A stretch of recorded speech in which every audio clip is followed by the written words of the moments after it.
I don't know what the world's coming to. I don't, Holmes, and that's a fact.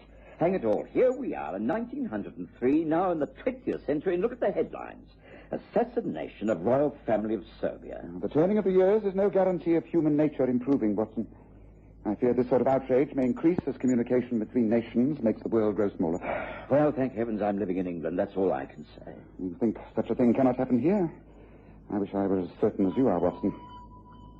An early morning visitor. Well, if it's the man I'm expecting, he may be the very man to throw fresh light upon this rather ugly incident.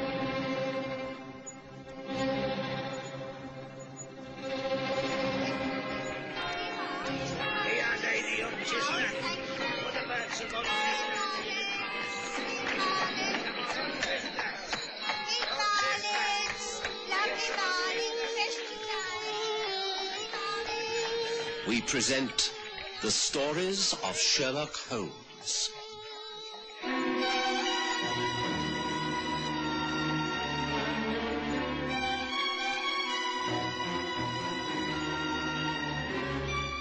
The Counter-Assassin.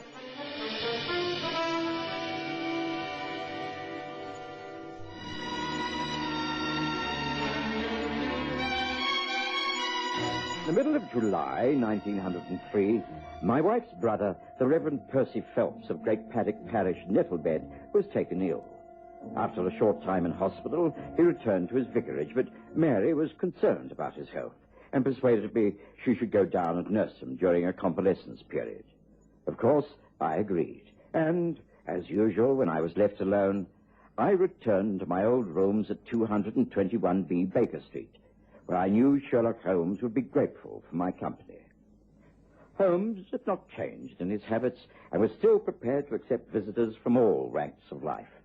The gentleman Mrs. Hudson showed in that sunny morning was a mid-European of striking appearance, tall and thin, with white flowing hair, his black bushy eyebrows and waxed moustache contrasted with deep-set blue eyes. He was as near Mephistopheles as I've ever seen off stage. Holmes appeared unimpressed, but then he knew the gentleman and greeted him most cordially. You are most welcome, Monsieur Krodowski. Meet my friend and colleague, Dr. John Watson. Watson, Jules Krodowski. I am most pleased to make your acquaintance, Doctor. How do you do, monsieur? Watson is a very old friend and confidant, Krodowski. Please feel free to talk quite openly in front of him. We share no professional secrets. But please, do be seated. You have time for coffee, surely? Thank you, yes. Good. This must be a very fleeting visit, for I observe that you're in something of a hurry. And I've already been working hard since you woke this morning. Did you leave the remainder of your luggage at the railway station? Perhaps you plan to catch the northbound express to Liverpool. What is it this time, Krodowski? America? Oh, I see you have lost none of your powers, Holmes. Or are you now a mind reader? Not at all. You've been here but a few minutes, and you have already looked at the mantelpiece clock several times. Your fingers have an ink stain upon them which indicates you have been writing at some length. You carry an attaché case and a raincoat. Yet it is a fine, warm day, so you are traveling. The Northern Line's timetable shows from the right-hand coat pocket. Now, why should a man like yourself travel north unless to board a ship heading west? It's really quite elementary. Now that you have explained your reasoning, I do understand. I do not think it is as easy as that to other people, but, of course, you are quite correct. I have been working.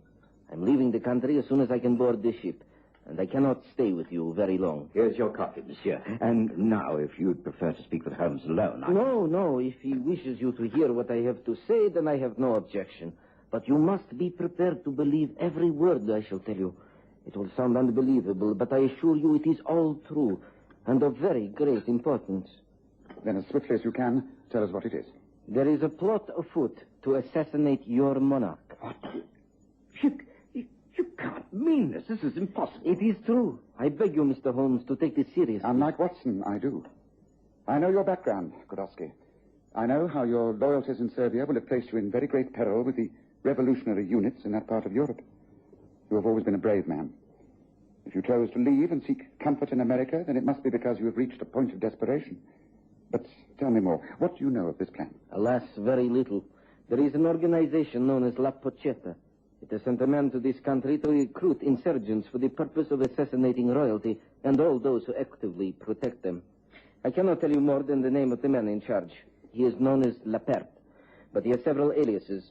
I am told his English name at the moment is Ronald Morgenster, and that he has acquired the most advanced weapon for killing, a unique rifle with special sighting equipment that can assure an accurate shot from twice the distance previously achieved. And the assassination will be by shooting? So I believe. I wish I had more information to pass on to you, Holmes, but alas, I had to leave all my files and correspondence behind. The little I can recall I have put to paper. Here, I have the envelope in my briefcase. I have none of the technical expertise to pass on, but in layman's language and in the crude fashion, I have put down on paper all that I can recall. Here, take it. Do as you think fit with it. Thank you, Kudowski. You are a brave man. I realize you're taking an extreme risk in passing all this on to me. I can hardly be in greater danger than I am at the moment, Holmes. And now, if you will excuse me, I have to leave. There is just time to reach the station and catch my train. Thank you for the coffee. Goodbye, monsieur.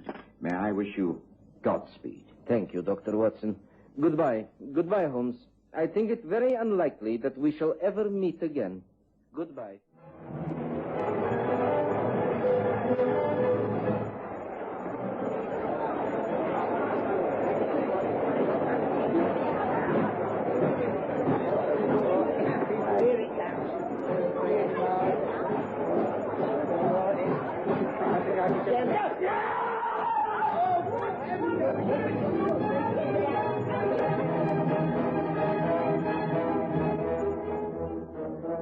I didn't hear of the death of Jules Krodowski until noon next day, when I returned from my rounds to find Holmes in a very dark and pensive mood. On the table lay the papers. One glance was enough. Yes, Watson. As I've always said, Krodowski was a brave man. It's a sobering thought to realize that had he not taken the trouble to call here with that envelope yesterday, he might have given his pursuers the slip and got away. As it was, they got rid of him by neatly pushing him under a train. Holmes, this is dreadful. Could it not have been an accident? Extremely unlikely, Watson. No, the La Pochetta got him. When they seek publicity, then they openly assassinate.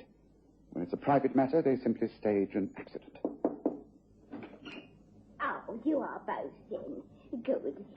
This parcel arrived for you, Mr. Holmes. I've signed for it. Oh, put it down, will you, Mrs. Hudson? Thank you. Oh, righto.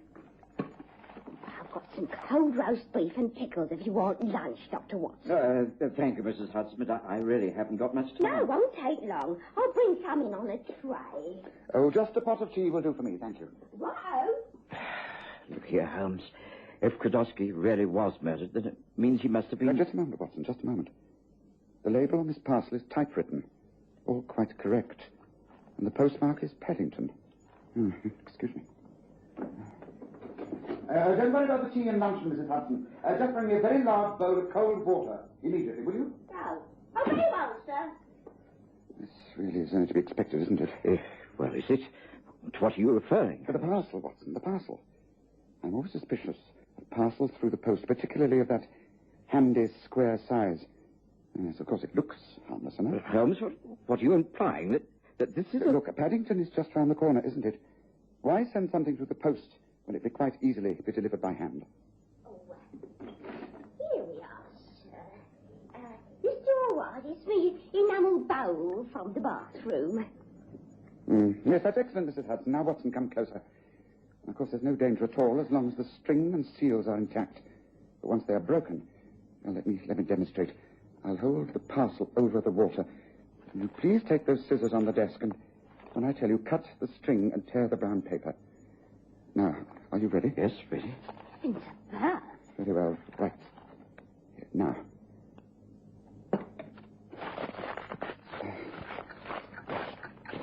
Good. Now, listen. As I thought. Into the water, Watson.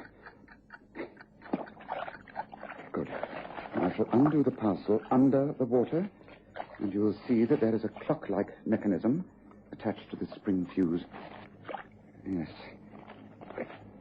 That's rendered it harmless. Now, out of the water. Goodness gracious me. What's going on? I'm afraid, Mrs. Hudson, I'm going to make a bit of a mess in here. I'm going to cause a minor explosion. Oh, don't worry.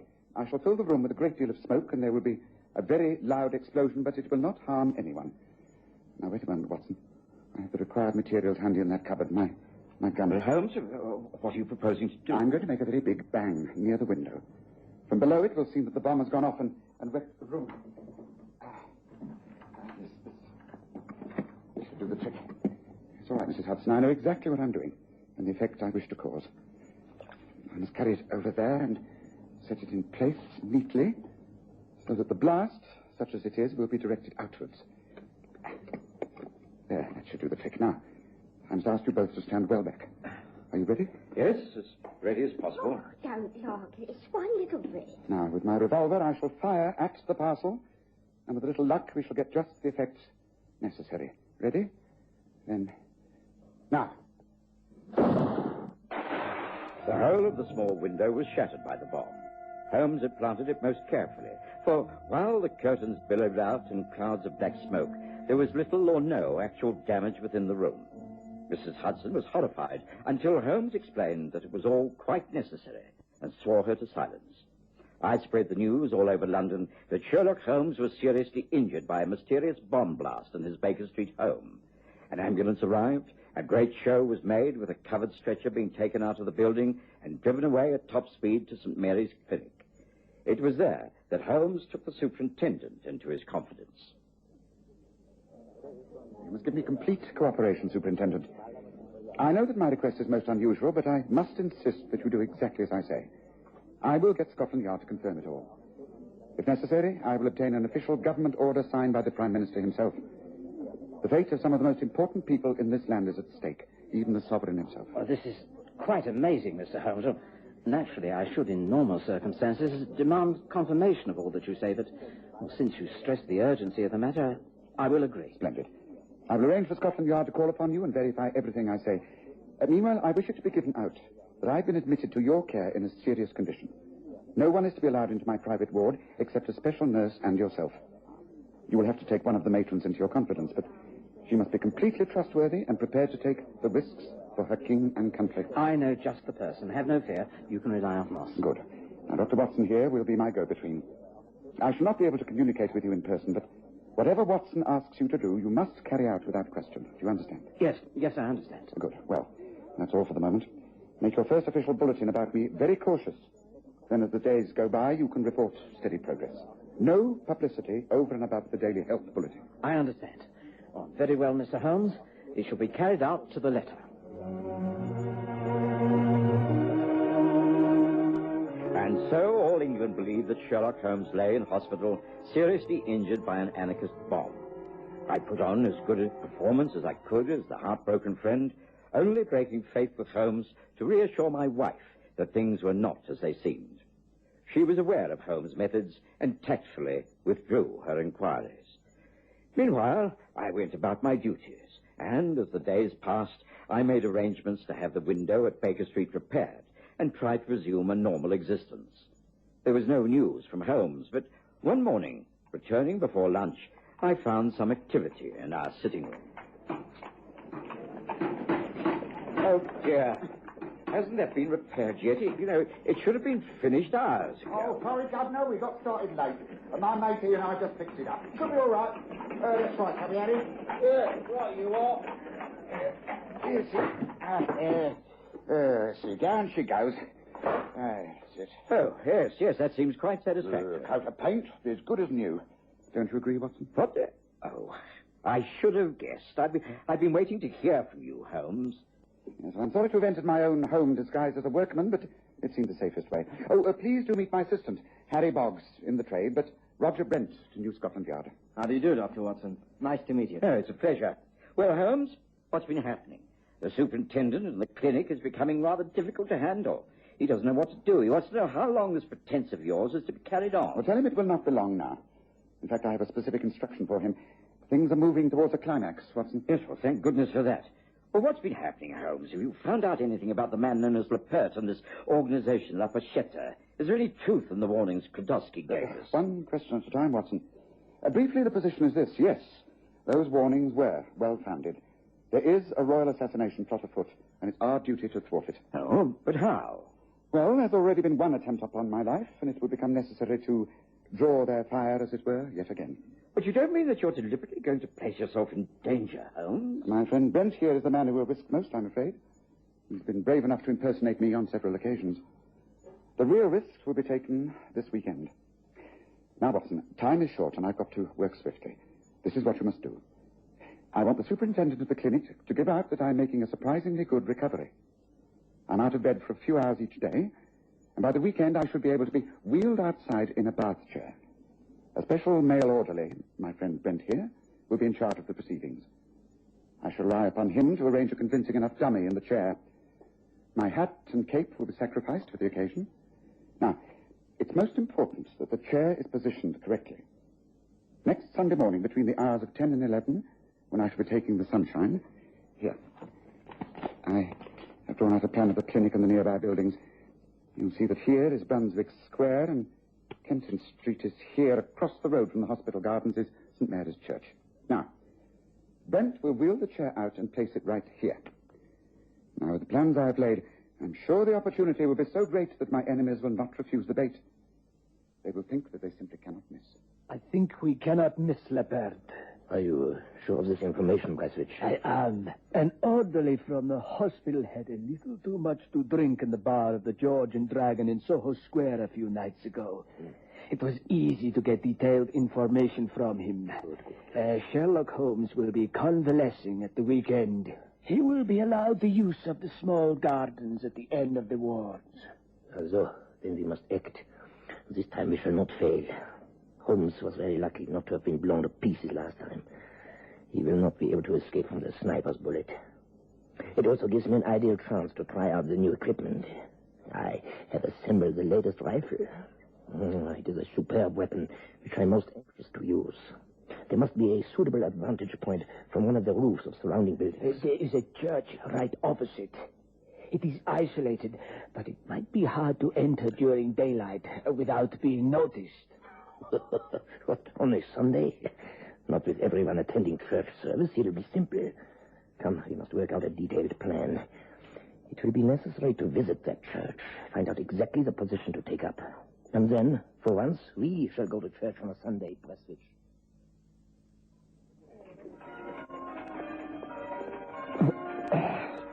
Oh, this is the longest Sunday morning I can ever remember, Holmes. I warned you that it would be extremely tiresome, Watson. Yes, well, I seem to have been crouched in the corner of this parapet for days. Mere 2.5 hours. It was necessary that we took up our positions ahead of the men we're about to catch. We could hardly allow them to hear us climb up here. Oh, look at the view. It will take your mind off your cramped things. It's been tempting to do so, but it doesn't help matters. No sign of any activity down there in the hospital garden. It's a little early. The doors of the wards are clearly visible. Dr. Brent will wheel the bath chair out of those first doors. Be a perfect target. Or supposing the first falls into the trap. Supposing it doesn't. How long are we to stay up here like this? Until the service is over. Most of the congregation will arrive now. And then... Quiet. Listen. Things are about to happen, Watson. Stay back and don't move until I give the word. Yeah, good. Now, this is the exact spot. Perfect. From this church tower, we look straight out into the gardens. No sign of anyone down there. No. Well, then we must be content to wait. Yeah, meanwhile, from the case, I take the parts of the rifle and assemble them. I think something is happening down there in the building. There are people appearing at the windows. I can see through these binoculars. Yeah. Hurry, Leopard. I think that Mr. Sherlock Holmes is about to be taken into the garden. Miss Brent? Roger? Are you sure you can manage this? Of course, nurse. Now, don't worry. I think that the dummy we have arranged in the chair is very lifelike. A deerstalker hat, with a cape and rug over the knees. It's convincing enough from here. From outside the gardens, it must look totally real. Open the doors. Very well. Good luck. Thank you. Don't worry. I shall not stay with him very long. Here we go.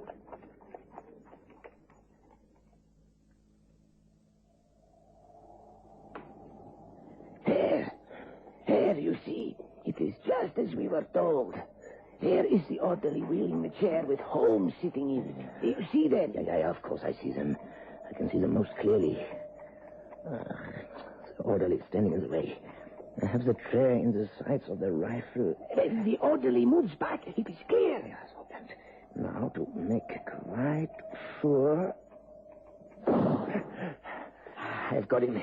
He's fallen from the chair. Stay where you are. Don't move, either of you. Take your hands from the parapet and drop that rifle. I'll shoot you on the spot unless you obey now. Holmes, and How was you are told, Lepert? You also dropped that rifle. Yeah. Sorry to disappoint you, Lepert, but I'm very much alive. Hands above your heads and move away from the parapet. Slowly now, and no tricks. So, Sherlock Holmes, you have tricked us. Laid the trap. You surely do not think you will take us alive, you? Watson is a good shot. He can just cripple you. No. I would prefer death. And so would you, wouldn't you, Breswich? Well, what do you mean? I mean, we have failed, and because we have failed, we pay the extreme penalty. Together. So! No! Are you coming with me? No!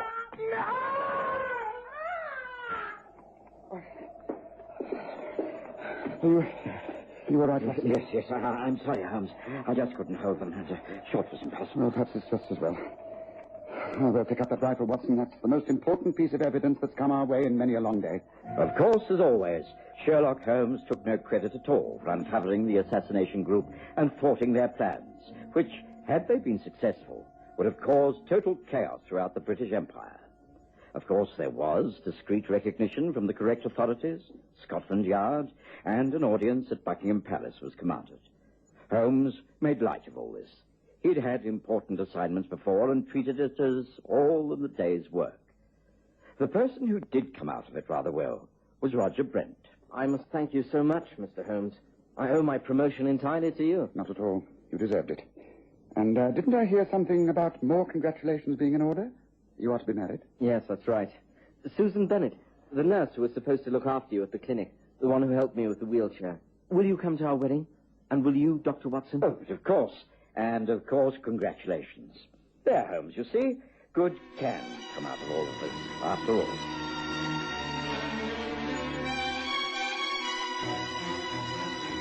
Listen again next Sunday to The Stories of Sherlock Holmes, with Graham Armitage as Holmes and Kerry Jordan as Dr. Watson.